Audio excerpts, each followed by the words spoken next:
बदलते भारत की शान।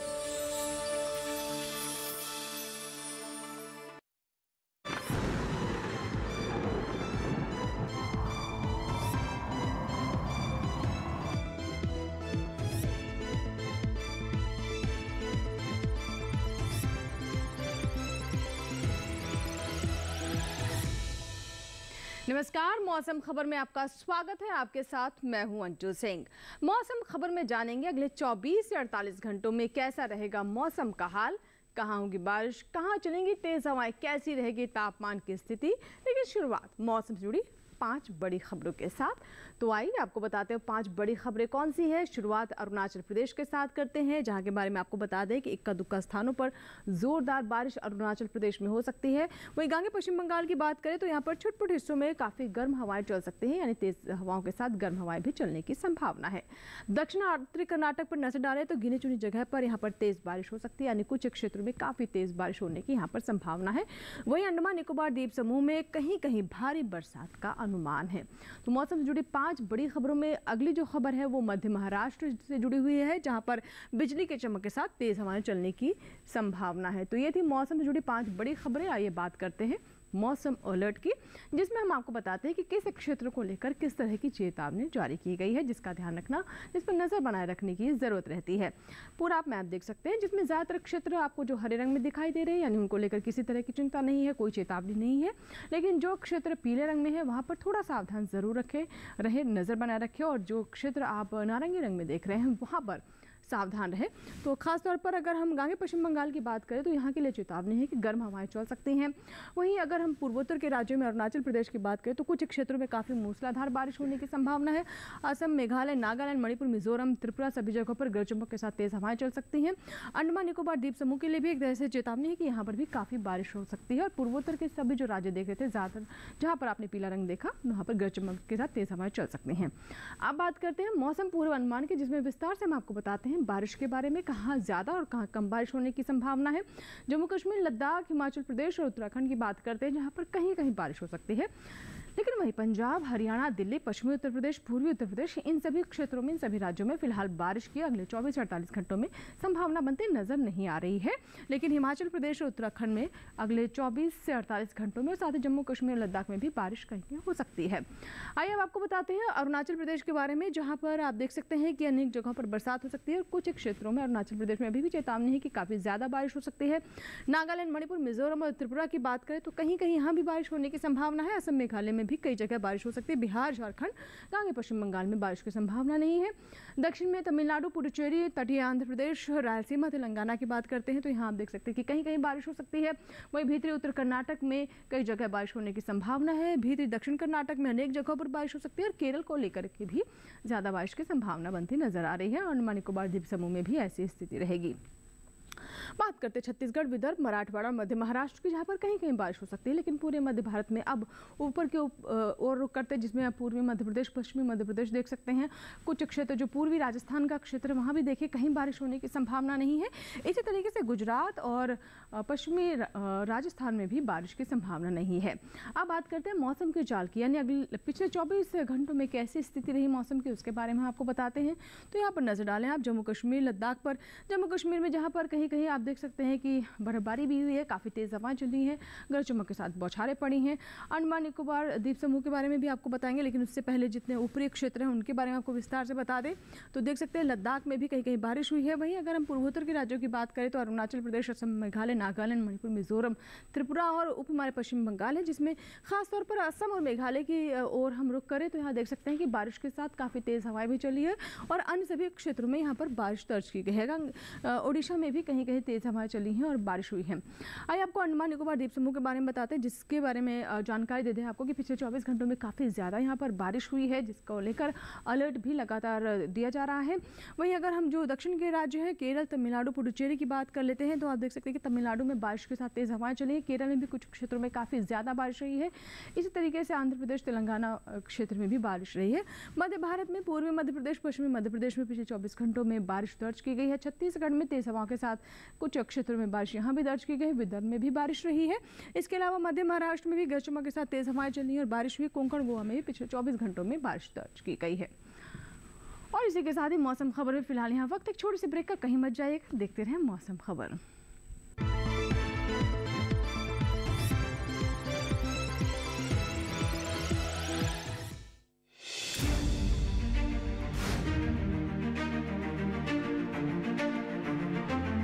फसलों के भाव से लेकर उनकी आवक तक, पैदावार से लेकर बुआई के क्षेत्रफल तक, आयात से लेकर निर्यात तक,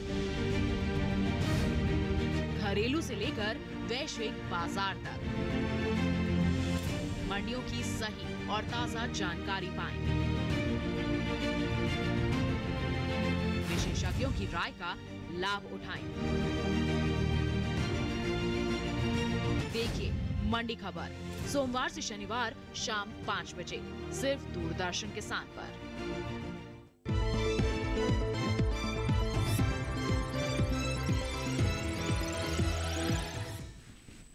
ब्रेक के बाद एक बार फिर आपका स्वागत है। आप देख रहे हैं मौसम खबर और मौसम खबर के इस भाग में हम बात करते हैं तापमान के हाल की, यानी अधिकतम और न्यूनतम तापमान की स्थिति क्या रही, कहां अधिकतम तापमान सामान्य से कम रहा और कहां ज़्यादा रहा। इसी तरीके से हम आपको न्यूनतम तापमान के बारे में भी जानकारी देते हैं।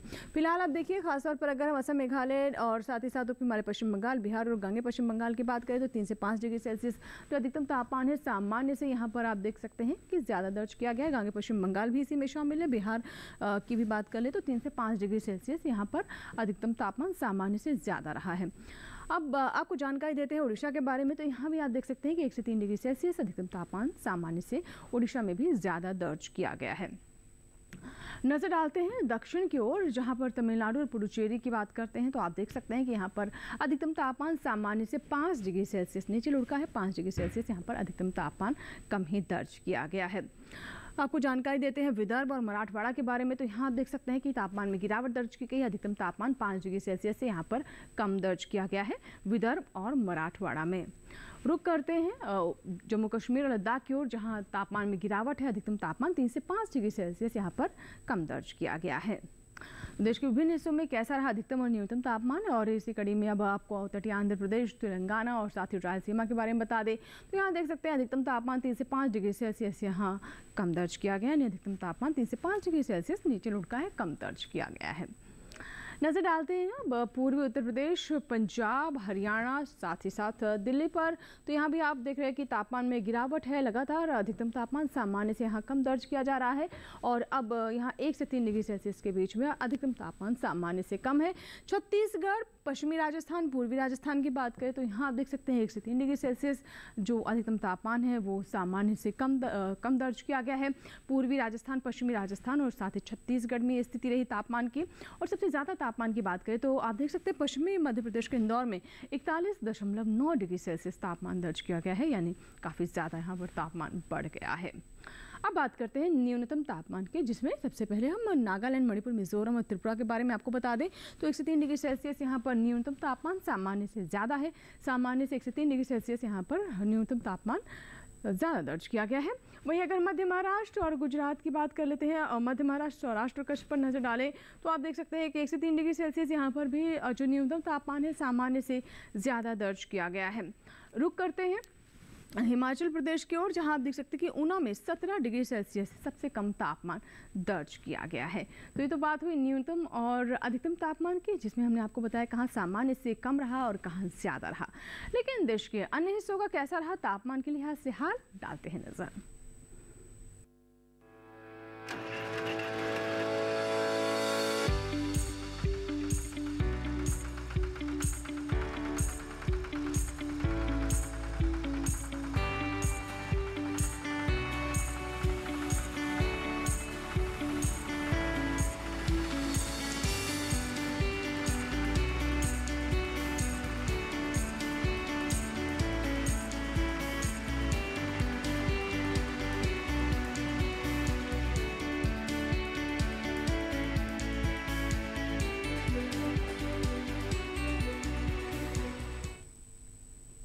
इसी के साथ ही मौसम खबर में यहाँ वक्त एक और छोटे से ब्रेक का, कहीं मत जाएगा, देखते रहें मौसम खबर।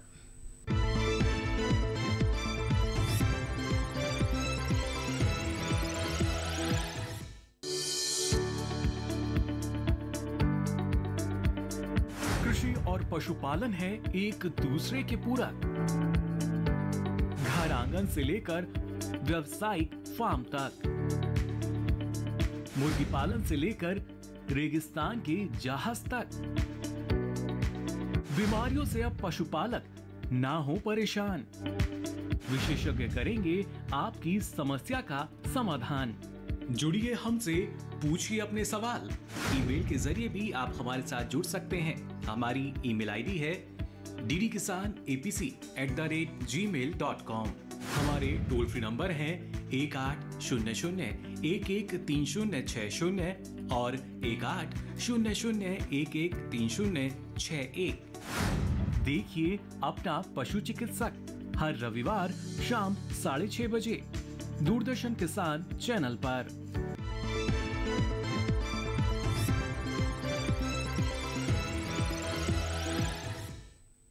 ब्रेक के बाद मौसम खबर में एक बार फिर आपका स्वागत है।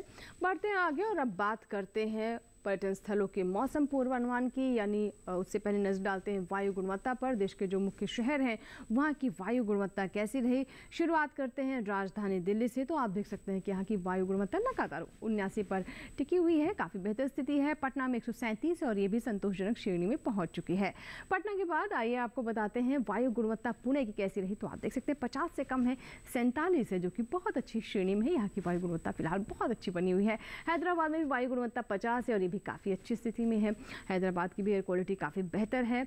और अगर हम अहमदाबाद की बात करें तो सिर्फ 4.2 पर है 100 से, इसीलिए से संतोषजनक श्रेणी में रख रहे हैं। 104 है अहमदाबाद की वायु गुणवत्ता। मुंबई में 63 लगातार वायु गुणवत्ता बनी हुई है, जो कि अच्छी की श्रेणी में है। तो देश के जो मुख्य शहर हैं उनकी ये थी वायु गुणवत्ता। अब बात करते हैं पर्यटन स्थलों के मौसम पूर्वानुमान की, यानी अभी जो देश के मुख्य पर्यटक स्थल हैं वहाँ कहीं भी आप जाना चाहते हैं तो हमारा पूर्वानुमान ज़रूर देखें, ताकि आपको अंदाज़ा हो जाए कि अगले 4 दिन मौसम के लिहाज से कैसे रहने वाले हैं। लद्दाख किले की बात करें तो चारों दिन यहाँ पर बादल छाए रहेंगे, धूप खिलती रहेगी। अधिकतम तापमान 14 से 16 डिग्री सेल्सियस के बीच में रहेगा। न्यूनतम तापमान 2 से 3 डिग्री सेल्सियस, यानी तापमान में ज़्यादा उतार चढ़ाव नहीं है और ना ही मौसम में कोई ज़्यादा आप बदलाव देख रहे हैं। एक ही जैसा मौसम अगले 4 दिनों यहाँ बना रहेगा। लेकिन अच्छी बात यह है कि ना बारिश होने की संभावना यहाँ पर और ना ही किसी तरह की बर्फबारी की सिचुएशन यहाँ पर दिखाई दे रही है। अब बात करते हैं हिमाचल प्रदेश के मनाली की। तो मंगलवार को यहाँ पर बादल छा सकते हैं, धूप भी खिलती रहेगी। लेकिन बुधवार, गुरुवार और शुक्रवार को अच्छी चटक धूप होगी और देख सकते हैं कि तापमान में भी धीरे धीरे यहाँ पर इजाफा हो रहा है। जहाँ मंगलवार को 19 डिग्री सेल्सियस है, वहीं शुक्रवार आते आते अधिकतम तापमान 23 डिग्री सेल्सियस पहुँच जाएगा। न्यूनतम तापमान 5 से 9 डिग्री सेल्सियस, यानी न्यूनतम तापमान और अधिकतम तापमान दोनों में आप इजाफे का ट्रेंड देख रहे हैं। पंजाब के अमृतसर जाना चाहते हैं तो पहले 2 दिन काफ़ी चटक यहाँ पर धूप रहेगी। लेकिन आप देख सकते हैं कि तापमान हालांकि अगले 2 दिनों से फिलहाल बेहतर नजर आ रहा है। मंगलवार और बुधवार को, गुरुवार और शुक्रवार को तापमान बढ़ सकता है। जहां गुरुवार को 37 डिग्री सेल्सियस होगा, वहीं शुक्रवार आते आते 39 डिग्री सेल्सियस तक तापमान बढ़ सकता है। हालांकि बादल छाए रहेंगे, सीधी धूप नहीं पड़ेगी, लेकिन फिर भी गर्माहट आपको महसूस होगी। बिहार के गया जाना चाहते हैं तो ज़रूर ध्यान दें कि तापमान काफ़ी ज़्यादा यहाँ पर बढ़ रहा है। मंगलवार, बुधवार, गुरुवार, शुक्रवार चारों दिन आप देख सकते हैं काफ़ी चटक यहाँ पर धूप रहेगी। दिन काफ़ी गर्म रहेंगे। मंगलवार को जहाँ 41 डिग्री सेल्सियस है, वही शुक्रवार आते आते 42 डिग्री सेल्सियस तक अधिकतम तापमान यहाँ पहुँच सकता है। और न्यूनतम तापमान भी आप देख रहे हैं कि 22 से 23 डिग्री सेल्सियस अगले 4 दिनों में यहाँ पर रहने की संभावना है। अब आपको बताते हैं मणिपुर के इम्फाल के बारे में, जहां पर अगले 2 दिन यहां बादल छाएंगे, धूप भी खिलती रहेगी। लेकिन गुरुवार और शुक्रवार को थोड़ी और राहत मिलेगी, बारिश हो सकती है। और तापमान में भी थोड़ा आप देख सकते हैं कि जहां मंगलवार को 33 डिग्री सेल्सियस है, वही गुरुवार को ये 31 डिग्री सेल्सियस तक पहुंच सकता है। यानी बुधवार, गुरुवार को 31 डिग्री सेल्सियस है, वही शुक्रवार को फिर से 1 डिग्री सेल्सियस इसमें इजाफा हो सकता है। आगे आपको बताते हैं तेलंगाना के हैदराबाद अगर आप जाना चाहते हैं तो यहाँ भी देख सकते हैं गर्मी लगातार बढ़ रही है। मंगलवार को 37 डिग्री सेल्सियस तापमान है अधिकतम, लेकिन शुक्रवार आते आते 39 डिग्री सेल्सियस तक ये पहुँच सकता है। यानी गर्मी आप साफ तौर पर ज़्यादा महसूस करेंगे यहाँ पर बढ़ते तापमान के साथ। और न्यूनतम तापमान भी आप देख रहे हैं कि यहाँ पर 25 से 26 डिग्री सेल्सियस पर ही कांस्टेंट बना रहेगा। लेकिन शुक्रवार काफ़ी गर्म होने वाला है, 39 डिग्री सेल्सियस यहाँ पर तापमान रहने वाला है। कर्नाटक के मैसूर में अगले 4 दिन यहाँ पर बारिश होती रहेगी। जैसा कि हमने आपको बारिश के पूर्वानुमान में भी बताया था कि यहाँ पर कुछ क्षेत्रों में बारिश होने की संभावना है। और ऐसी स्थिति स्थिति अभी देख रहे हैं कि अगले 4 दिनों के पूर्वानुमान में भी है, काफ़ी बारिश यहाँ पर हो सकती है। अधिकतम तापमान हालांकि कांस्टेंट है 34 डिग्री सेल्सियस पर, न्यूनतम तापमान 22 से 23 डिग्री सेल्सियस पर ही बना रहेगा, यानी तापमान में ज़्यादा कुछ भी उतार चढ़ाव नहीं है और मौसम भी एक ही जैसा रहने वाला है, यानी 4 दिनों में कोई आपको मौसम के लिहाज से बदलाव फिलहाल नहीं महसूस होगा। महाराष्ट्र के मुंबई जाना चाहते हैं तो देखिए बिल्कुल क्लियर स्काई है, काफ़ी ज़्यादा धूप रहने वाली है, तापमान भी धीरे धीरे बढ़ रहा है। मंगलवार को 34 डिग्री सेल्सियस, शुक्रवार आते आते 36 डिग्री सेल्सियस तक पहुंच सकता है। न्यूनतम तापमान देख सकते हैं 23 से 24 डिग्री सेल्सियस यहाँ पर रहने की संभावना है। तो अगले 4 दिनों में ऐसा रहने वाला है मौसम का हाल मुंबई में। अब बताते हैं आपको गुजरात के पोरबंदर की स्थिति। तो यहाँ आप देख रहे हैं कि यहाँ भी तापमान पहले जहाँ 36 डिग्री सेल्सियस है, उसके बाद 2 दिन 37 डिग्री सेल्सियस हो सकता है। शुक्रवार को हालांकि थोड़ी राहत होगी, 1 डिग्री से तापमान गिर सकता है, लेकिन कमोबेश मौसम एक ही जैसा रहने वाला है। काफ़ी ज़्यादा धूप रहेगी, दिन काफ़ी गर्म हो सकते हैं। न्यूनतम तापमान 25 से 26 डिग्री सेल्सियस गुजरात के पोरबंदर में। तो ये बात हुई अगले 4 दिनों में कैसी मौसम के लिहाज से स्थिति रहेगी जो हमारे पर्यटक स्थल हैं, देश के जो लोकप्रिय पर्यटक स्थल हैं वहाँ पर। फिलहाल बढ़ते आगे और अब बात करते हैं खेती किसानी की, जिसमें हम आपको बताते हैं कि देश के जो विभिन्न राज्य, वहाँ की भौगोलिक स्थिति, वहाँ पर उगाई जाने फसलों को देखते हुए क्या है वैज्ञानिक सलाह जिसका ध्यान रखना किसानों के लिए महत्वपूर्ण है। आज हम खास तौर से जानकारी देने वाले हैं पंजाब और उत्तराखंड के बारे में। वहाँ के किसान अपनी फसलों को लेकर कौन सी क्रियाएं करें, जानते हैं इस रिपोर्ट में।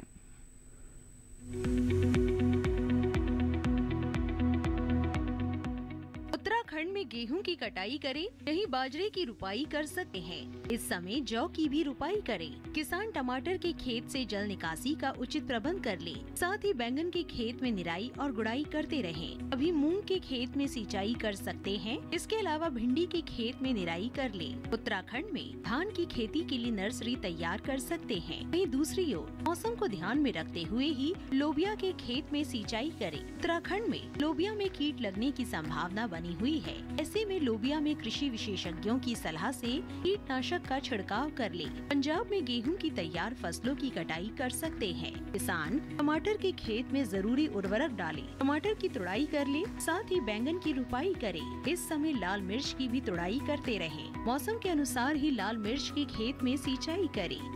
यहाँ गन्ने के खेत में जरूरी उर्वरक का प्रयोग कर सकते हैं। इसके साथ ही भिंडी की तुड़ाई कर ले, भिंडी के खेत में सिंचाई कर सकते हैं। पंजाब में मूंग के खेत में निराई और गुड़ाई करें। किसान प्याज के खेत में जरूरी उर्वरक डाल सकते हैं। इसके अलावा कपास की बुआई करने का समय उपयुक्त है। वहीं पंजाब में बीन्स की बुआई कर ले।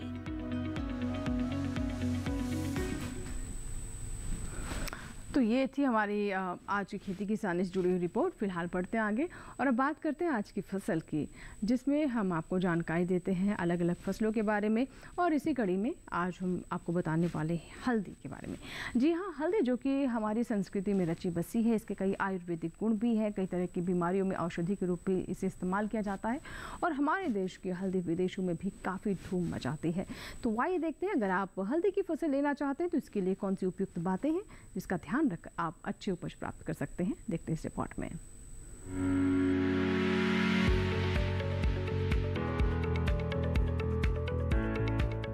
हल्दी की पैदावार, उपभोग और निर्यात के मामले में भारत सबसे ऊपर है। कुल उत्पादन का 80% हमारे देश में ही होता है। भारत में भी सबसे ज्यादा 60% हल्दी आंध्र प्रदेश में उगती है। इसके बाद तमिलनाडु, केरल, महाराष्ट्र, ओडिशा और पश्चिम बंगाल का नंबर है।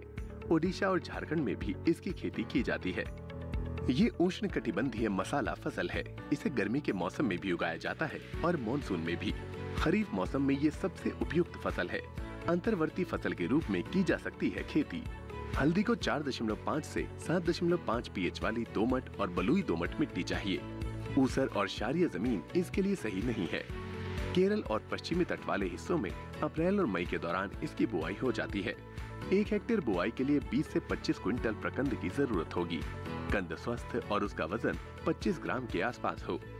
मात्र प्रकंद को 2 टुकड़ों में बांट लें, जबकि द्वितीयक प्रकंद के 4 से 5 सेंटीमीटर लंबे टुकड़े बनाएं।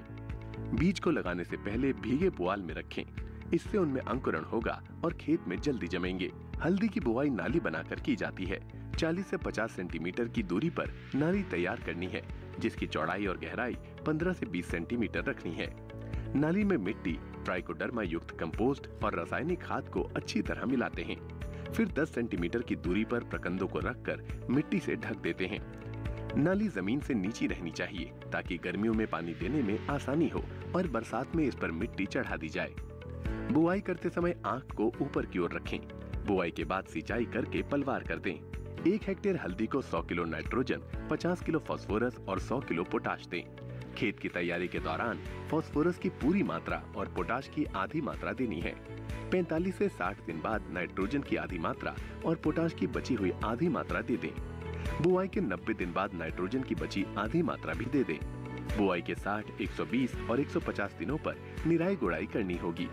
मई में बुआई करेंगे तो फसल में 3-4 सिंचाई करनी होगी, जबकि बरसात की फसल में सिंचाई की जरूरत नहीं पड़ेगी। ध्यान रहे खेत में जल जमाव न होने पाए। आप चाहे तो हल्दी के साथ अंतर फसल के रूप में मिर्च, प्याज, बैंगन, मक्का और रागी लगा सकते हैं। अंतर फसल में हल्दी की हर 2 कतारों के बाद इनमें से किसी भी फसल की 1 कतार लगाएं। तो ये थी हल्दी पर हमारी विशेष रिपोर्ट। इसी के साथ ही आज की मौसम खबर में फिलहाल इतना ही, लेकिन आपको बता दें कि आप हमारा ये कार्यक्रम यानी मौसम खबर हमारे YouTube चैनल पर भी देख सकते हैं। इसके लिए करना बस आपको ये है कि टेलीविजन स्क्रीन पर दिखाए जा रहे इस QR कोड को स्कैन करें या फिर @DD किसान चैनल, जो कि हमारा YouTube ID है, इसे भी आप YouTube पर जाकर सर्च कर सकते हैं। मौसम खबर के अलावा DD किसान पर प्रसारित होने वाले अन्य कार्यक्रम भी आप हमारे YouTube चैनल पर देख सकते हैं। उम्मीद करते हैं मौसम खबर से हमारे किसानों को मदद हो रही होगी। मौसम का ताज़ा हाल और कृषि सलाह लेकर फिर होंगे हाजिर। आप बने रहें दूरदर्शन किसान के साथ। नमस्कार।